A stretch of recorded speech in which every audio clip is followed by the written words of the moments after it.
Time पर बाद में इसको एड्रेस कर सकें। I will listen to it later. नहीं, अभी थोड़ी-सी बात कर लेते हैं आजिब भाई और मोमो की, अगर इजाज़त हो। ऑफ कोर्स, जी, जी। बताइए, बहुत इंटरेस्टिंग। अच्छा, देखिए, बात ये है कि जो मेरा पॉइंट था ना, वो एक इन प्रिंसिपल पॉइंट था कि द मोमेंट आप रेट्रो कॉज़ैलिटी की पॉसिबिलिटी को बीच में लेकर आते हैं ना, तो basically any form of religious और नॉन रिलिजियस क्रिएटर का कॉन्सेप्ट डिसॉल्व हो जाता है।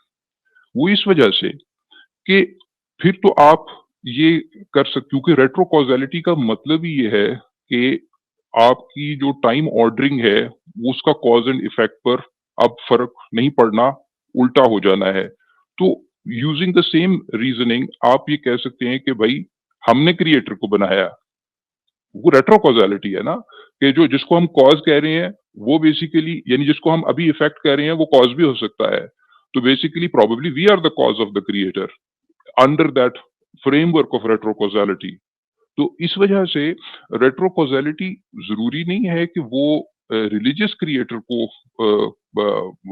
डिबंक कर रही है, वो तो क्रिएटर के कॉन्सेप्ट को ही डिबंक कर रही है। क्योंकि क्योंकि बट जब इससे टाइम आप ऑर्डरिंग अज्यूम खत्म नहीं हो कर रहे, सॉरी मैंने आपको इंटरप्ट किया, लेकिन इस सारे आर्गुमेंट में क्या हम अज्यूम नहीं कर रहे कि क्रिएटर सिस्टम के अंदर है? क्योंकि कॉज एंड इफेक्ट तो एक सिस्टम के अंदर चल रहा है ना, क्रिएटर का उस सिस्टम के अंदर होना तो एक assumption है। ज्यादा लाइकली होता है कि अगर साइंटिफिक क्रिएटर है तो वो सिस्टम के बाहर है, वो सिस्टम के अंदर नहीं है, वो तो एक सिस्टम को क्रिएट कर रहा है, can not be part of that, usually not part of that system नहीं, हिमसेल्फ। वो तो देखिए, उस पर तो अभी पिछले हफ्ते की गालिब के चैनल के ऊपर एक हमारी डिस्कशन है, उसपे क्वेश्चन ही ये था कि कोई क्रिएटर जो है वो टाइम से बाहर एग्जिस्ट कर सकता है, स्पेस टाइम से बाहर एग्जिस्ट कर सकता है कि नहीं कर सकता, क्योंकि causality as we know it is a function of space time. तो आप इस बात को देखें कि वो आप ज़रूर वो वीडियो देखिएगा गालिब के चैनल पर, क्योंकि उसमें शुरू का जो टाइम था, वो हमने रिलीजियस क्रिएटर के स्पेस टाइम वाली कहानी के ऊपर नहीं बात की थी। वो हमने किसी भी क्रिएटर के ऊपर इन प्रिंसिपल बात की थी कि क्रिएटर जो है, वो जब इंटरैक्ट कर रहा है, तो बाय डेफिनिशन वो उस स्पेस टाइम के अंदर एग्जिस्ट कर रहा है। यानी अगर हम भी कोई चीज़ क्रिएट करते हैं, तो हम उसी स्पेस टाइम में वो चीज़ क्रिएट कर रहे हैं। अगर वो उसका एक सबसेट आपने बनाना है सर्कल का, वो ज़रूर बनाएँ, मगर हैं हम उसी स्पेस टाइम में।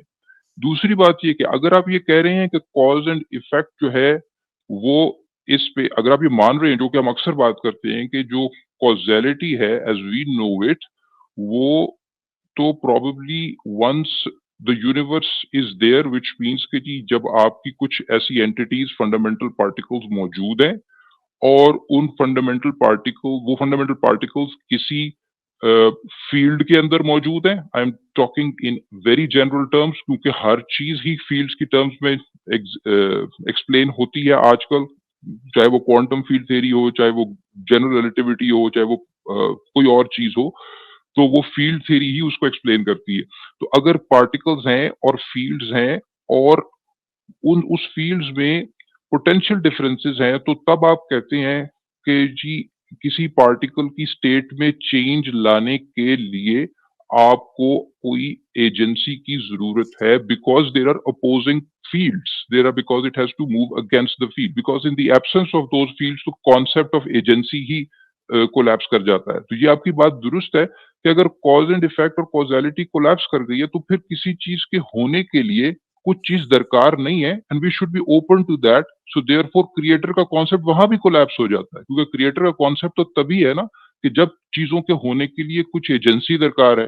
जब आपने ये मान लिया कि कॉज़ एंड इफेक्ट इस यूनिवर्स का कारोबार है, if there is something outside of this universe, this let this be very clear, ये हमारी लैंग्वेज की लिमिटेशन है कि आउटसाइड का मतलब ही ये होता है कि हम किसी किस्म की स्पेस को मान रहे हैं।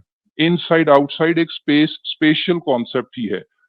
हमारे पास एज़ ह्यूमन बीइंग्स वो ज़ुबान नहीं है कि हम इनसाइड आउटसाइड से बाहर निकल सकें। देखिए, मैंने फिर बाहर का लफ्ज़ इस्तेमाल किया, क्योंकि हम स्पेस के अंदर पकड़े हुए हैं, जकड़े हुए हैं। इन एनी केस, कहने का मतलब ये है कि only with space you have got these concepts of inside and outside. Important बात ये है कि आई एम सो हैप्पी कि आपने इसको एक्नॉलेज किया कि ये cause and effect as we know it probably is just contained within this system.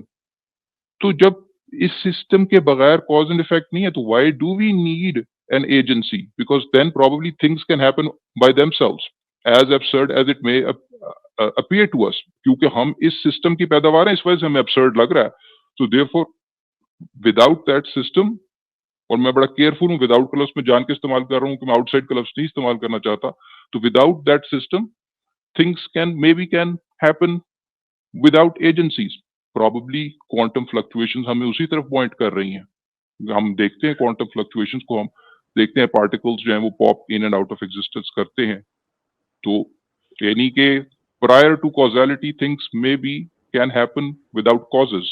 तो उस केस में ना कॉजेलिटी का कॉन्सेप्ट है ना रेट्रो कॉजेलिटी का कॉन्सेप्ट है. उस केस में बात लंबी होगी. अच्छा चले, मैं इसको थोड़ा सा एक तरह से अपने क्योंकि I will just develop some information on my background. मैं बेसिकली जो मेरा बैकग्राउंड है, मैं कंप्यूटिंग में हूँ फॉर द लास्ट 2.5-3 डेकेड्स. तो मेरी जो फील्ड है, जो मेरी अपना प्रोफेशन है, वो कंप्यूटिंग है.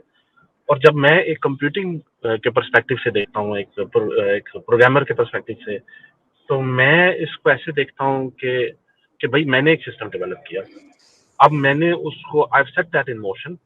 ठीक है, उस सिस्टम के अंदर एक स्पेस टाइम का कॉन्सेप्ट है, उस सिस्टम के अंदर मैंने कुछ रूल्स एंड फिजिक्स के वो एस्टेब्लिश किए हैं. मैंने उस सिस्टम को ऐसे डिजाइन किया है कि उसमें क्वांटम फील्ड्स होंगी, और जब पार्टिकल्स उन फील्ड के डिफरेंट काइंड ऑफ इंटरेक्शंस के साथ पार्टिकल्स क्रिएट होंगे. ठीक है, कुछ पार्टिकल्स होंगे जो मास देंगे, कुछ massless particles, whatever the way we want to describe it. कुछ पार्टिकल्स का जैसे हमें पता ही नहीं कि वो अभी आज तक हमारे लिए अननोन है, ऐसे मैटर के टाइप्स हम डार्क मैटर कह देते हैं. तो मैं लेकिन I essentially develop a system. My argument is कि वो कॉज एंड इफेक्ट मैं डिजाइन कर रहा हूँ. हैविंग कॉज एंड इफेक्ट, ठीक है, that is the property of the system itself. ये जैसे मैंने अभी भी एक्नॉलेज किया, मैं मेरे लिए परफेक्टली एक्सेप्टेबल है, क्योंकि सिस्टम ऐसे ही होने चाहिए. सिस्टम ऐसे नहीं होने चाहिए, क्योंकि कोई भी वेल डिजाइन सिस्टम या वो उसमें एरर्स तो हो सकते हैं, लेकिन ये होता है कि उसके कुछ फंडामेंटल प्रिंसिपल्स हैं वो उनको फॉलो करेगा, तो वो उसको कोई भी डिबंक नहीं कर सकता. लेकिन अगर सिस्टम का गोल ये है कि उसने किसी चीज का एक सोल्यूशन वर्कआउट करना है, क्योंकि हम जब भी कुछ चीज बनाएंगे उसका एक ऑब्जेक्टिव होगा, और वहां पर religious God having an objective defeats the purpose of religious God. मैंने आपकी बिल्कुल इस बात से एग्री करता हूँ. मैंने बहुत दफा आपका ये आर्गुमेंट सुना है कि द रिलीजियस गॉड का वहीं पे आइडिया खत्म हो जाता है जब आप कहते हैं कि इस सिस्टम का कोई पर्पस है, कि someone created something to figure out something. तो दिस मीन्स कि creator has a need, it he lacks the information जो वो एक्वायर करने की कोशिश कर रहा है थ्रू दिस, या उसका ऑब्जेक्टिव है कोई सिस्टम का. लेकिन स्टिल हैविंग सेड दैट, जो डिजाइनर है, अगर मैं प्रोग्रामर और मैनेज किया, तो I am by definition in not in that system. मेरा जो कॉज है वो ये है कि मैंने पूरा सिस्टम क्रिएट कर दिया, और उसका इफेक्ट पूरा सिस्टम है. उसका इफेक्ट मैं नहीं, और I do not need to be in that system to have that effect. तो अगर मैं एक सिमुलेशन क्रिएट करूंगा, मेरे जैसे लोग जो एक्सीडेंटली हो सकता है क्रिएट हो गए हों उस सिस्टम के अंदर, वो हो सकता है उसका मेन इंटेंशन भी ना हो सिस्टम की, ये बाई प्रोडक्ट हूँ मैं उस सिस्टम की. लेकिन जब हम उसको देखेंगे तो हम इसको वर्कआउट नहीं कर सकते. और मैं भी इनसाइड और आउटसाइड का लफ्ज इस्तेमाल करने में केयरफुल रहना चाहता हूँ, लेकिन मैं ये चाहता हूँ कि अपने आप को महदूद ना कर लूँ कि मैंने I am only looking at cause and effect and get in that loop, जिसमें लोग नहीं निकल पाते कि यार ऐसा कोई हो सकता है. और फिर मेरे पास और आर्गुमेंट ऑन टॉप टू से कि okay why I am inclined towards it, क्योंकि आपका बात ये भी ठीक है अपनी जगह पे कि if I am jumping on to some rather rational rather radical conclusions, so I must be looking at the balance of evidence. I should not be looking at just one or two things. Lekin I don't want to drag this conversation on for too long and bore everybody, so I'll just stop here. मैं आपकी conversation दोबारा जाकर सुनूंगा गालिब साहब के channel पर भी, see if I can make some sense out of it, and maybe I'm missing something, maybe I'm completely missing the point even. तो मैं जाऊंगा सुनूंगा and probably see अगर मेरे को still कोई question हुआ तो maybe another stream हम इंशाल्लाह दोबारा मैं कोशिश करूंगा आपसे मिलूं. मैं कंप्यूटिंग वाला जो पॉइंट है इसको मैं थोड़ा एड्रेस कर दूं.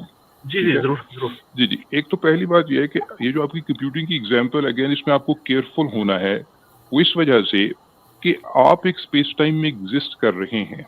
ठीक है, दैट यू नो. इस स्पेस टाइम में कॉजेलिटी और कॉज एंड इफेक्ट एग्जिस्ट करता है.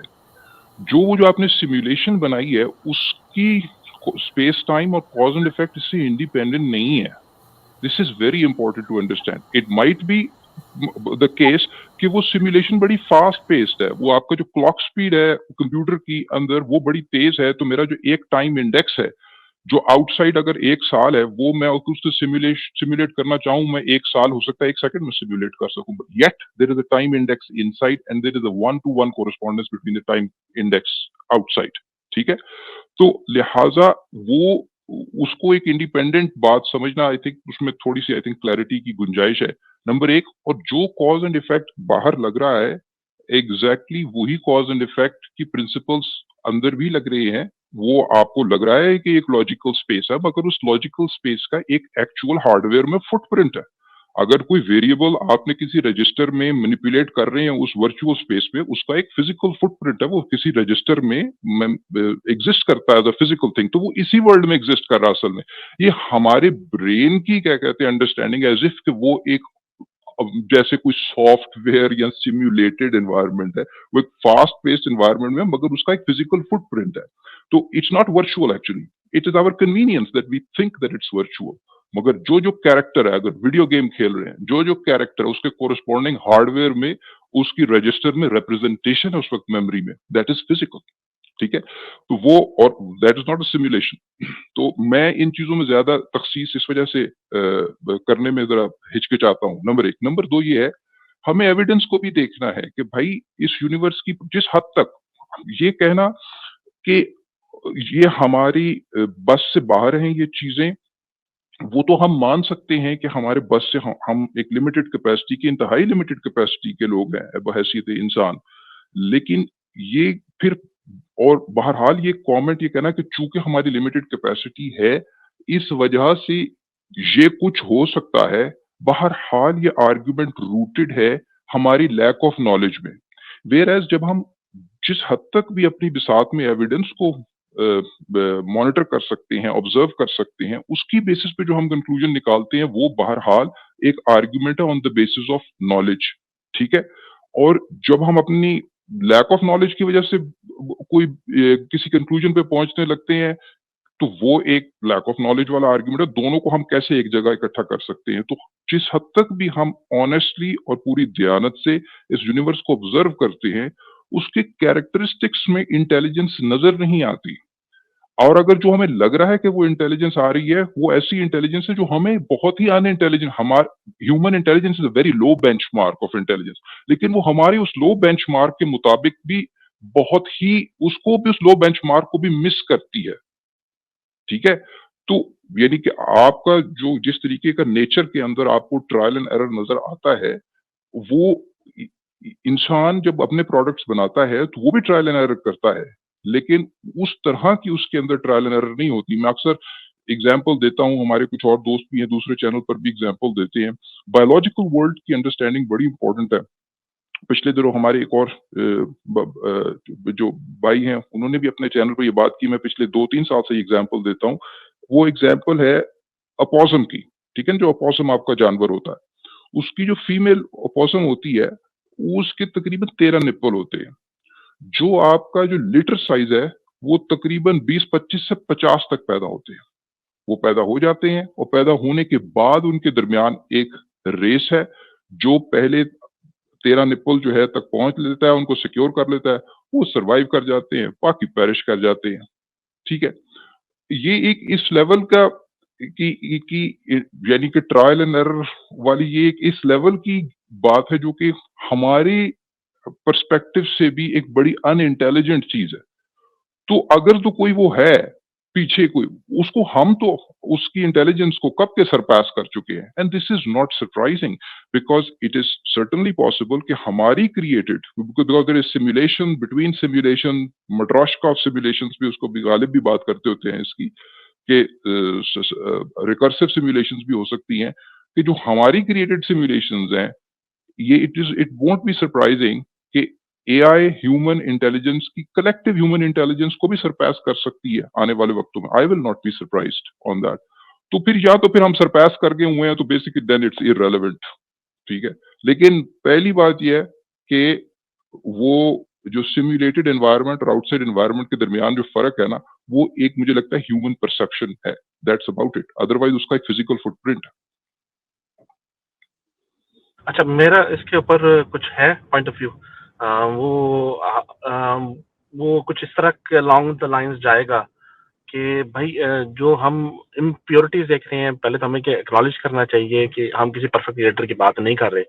और दूसरी बात ये कि एक्नॉलेज, ये जो फ्रैलिटीज हैं या जो हमें इम्परफेक्शंस नजर आती हैं, ये वो ये या ट्रायल एंड एरर नजर आता है, ये एक सिस्टम की नेचर को रिफ्लेक्ट करता है। ये लाजमी नहीं है कि ये बैरियर है, ये ऐसी है जैसे आप एक एल्गोरिदम लिखते हैं और एल्गोरिदम की आप आउटपुट देखते हैं और उसे कंपेयर करते हैं और आप कहते हैं कि ये algorithm is not good enough. It does not mean that the person is not capable of creating, or the entity is not capable of creating better algorithm. It's just that you're testing algorithms, and this one just is not the one that is the absolutely the perfect one. So हम इसको इस तरह से भी इसको address कर सकते हैं. There are other features of this universe जिनको आप देखते हैं और वो क्लियरली पॉइंट, जैसे आपने रजिस्टर्स की बात की, आपने कहा कि यार कोई चीज है वो कहीं एग्जिस्ट करती है, हर चीज एक वेरिएबल है, उसकी एक वैल्यू है, उसकी एक लॉजिकल रिप्रेजेंटेशन है, और लेकिन वो फिजिकली भी कहीं ना कहीं एग्जिस्ट करती है। और ये चीज हम देख सकते हैं कि वहां पर जो आपको ऑप्टिमाइजेशंस दिखती हैं, कि आपको रिस्ट्रिक्शंस लगाई जाती हैं सिस्टम के अंदर, वो यूजुअली इसीलिए लगाई जाती हैं कि वो जो रिस्ट्रिक्शंस होती हैं, they are to provide optimization for the finite resources available to run a system. हम जब भी कोई दिखते हैं हम कहते हैं यार हमारे पास ये फाइनाइट रिसोर्सेज हैं, कंप्यूटिंग के, स्टोरेज के, मुख्तलिफ स्पीड लिमिट्स हैं आपके अंदर सिस्टम के अंदर, और उसके अंदर रहते हुए आपने काम करना है। तो यूजुअली ये होता है कि then you implement a system that is optimized to run within those parameters. तो आप उसके सिस्टम के अंदर लिमिटेशन लगाते हैं। तो हम कह सकते हैं कि स्पीड ऑफ लाइट एक ऐसी लिमिट हो सकती है। फॉर एग्जाम्पल डार्क एनर्जी एक ऐसा ही फीचर हो सकता है कि आपका सिस्टम जो है वो इतनी तेजी से एक्सपेंड कर रहा हो कि जो ऑब्जर्वर है वो एक फाइनाइट हिस्से से ज्यादा देख ही ना सके, regardless of the capability that they are able to acquire. वैसे एक एग्जांपल दे रहा हूँ, ठीक है, not this could be pure speculation. और मैं दूसरी बात भी आपसे एग्री करता हूँ कि जो नेस्टेड सिमुलेशन का कॉन्सेप्ट है या नेस्टेड सिस्टम्स का कॉन्सेप्ट है, बिल्कुल है, और we can not speak for anything जो कि इससे बाहर एग्जिस्ट करता हो, जहां पर वो क्रिएटर या उनकी टीम एग्जिस्ट करती है, कुछ भी। बट द पॉइंट इज हम बड़े आराम से आर्ग्यू कर सकते हैं, इक्वली आराम से, और हम विल, और frankly speaking from the purpose of humanity, मैंने अपना दिन कैसे गुजारना है, इसके ऊपर इसका कोई असर नहीं पड़ता।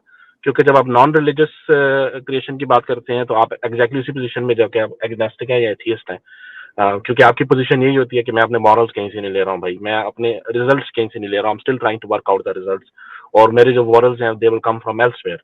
वो मेरे जेनेटिक्स से आ सकते हैं, वो मुझे फर्क नहीं पड़ता जेनेटिक्स कैसे क्रिएट हुए, लेकिन they are eventually coming from my genetics, my experiences, my own things, my attributes that are available to me, वो डिस्क्राइब करते हैं।